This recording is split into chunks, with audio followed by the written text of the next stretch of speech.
Assalamualaikum warahmatullahi wabarakatuh. Perkenalkan, nama saya Rika Oktarina, NIM 1920504013. Mata kuliah Manajemen Persdakwah. Dosen pengampu Imron Supriyadi M.Hum. Manajemen Dakwah 1956A. Fakultas Dakwah dan Komunikasi, UIN Raden Patah Palembang. Baiklah, saya akan menjelaskan resum saya tentang pengertian pers.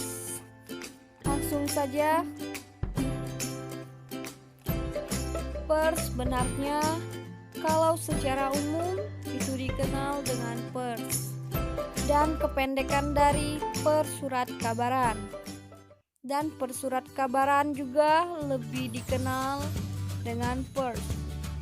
Namun pers juga disebut dengan media massa yang mulai digunakan pada tahun 1920-an. Begitu juga Undang-Undang Nomor 40 Tahun 1999 tentang pers. Pers adalah lembaga sosial dan wahana komunikasi massa yang melaksanakan kegiatan jurnalistik yang meliputi mencari, memperoleh, memiliki, menyimpan, mengolah, dan menyampaikan informasi baik dalam bentuk tulisan, suara dan gambar, serta data dan grafik. Dengan bentuk lainnya, dengan menggunakan media cetak, media elektronik, dan segala jenis saluran yang tersedia. Berikut pengertian pers menurut para ahli. Yang pertama, Weiner mengemukakan bahwa pengertian pers ialah wartawan cetak atau media cetak, publisitas atau juga peliputan berita, dan juga media mesin cetak. Yang kedua, Gemel mengatakan bahwa pers ialah bagian komunikasi antar manusia atau human communication, yang berarti media merupakan suatu saluran ataupun sarana di dalam memperluas dan juga memperjauh jangkauan proses penyampaian suatu pesan antar manusia. Yang ketiga, REF Saifullah Fattah mengatakan pers merupakan pilar keempat bagi demokrasi atau the fourth estate of the democracy dan mempunyai peran yang penting dalam membangun kepercayaan, kredibilitas, bahkan legitimasi pemerintah.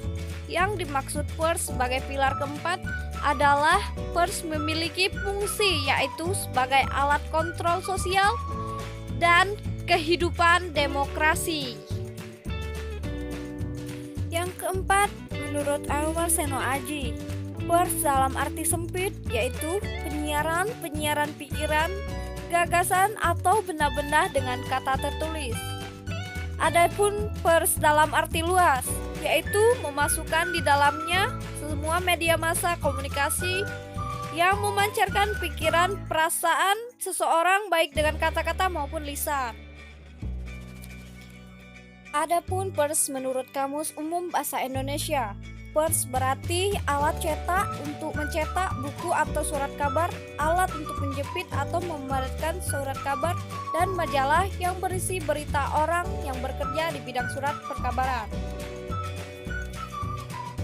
Yang kelima, menurut Kustadi Suhandang, ia mengatakan bahwa pers adalah seni atau keterampilan mencari, mengumpulkan, mengolah, menyusun, dan menyajikan berita tentang peristiwa yang terjadi sehari-hari secara indah dalam rangka memenuhi segala kebutuhan hati nurani khalayaknya.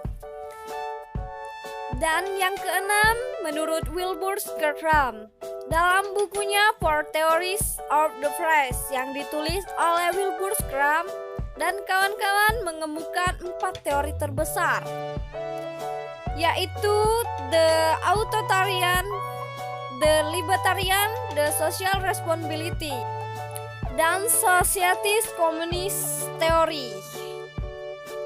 Keempat teori tersebut mengacu pada saat pengertian pandangan banyak hal yang mengemukan di tengah masyarakat.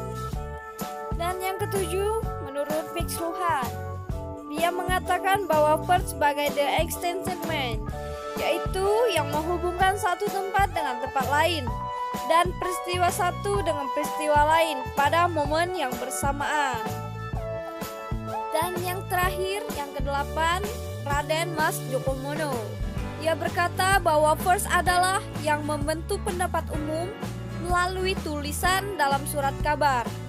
Pendapatnya ini yang mampu membakar semangat para pejuang dalam memperjuangkan hak-hak bangsa Indonesia masa penjajahan Belanda.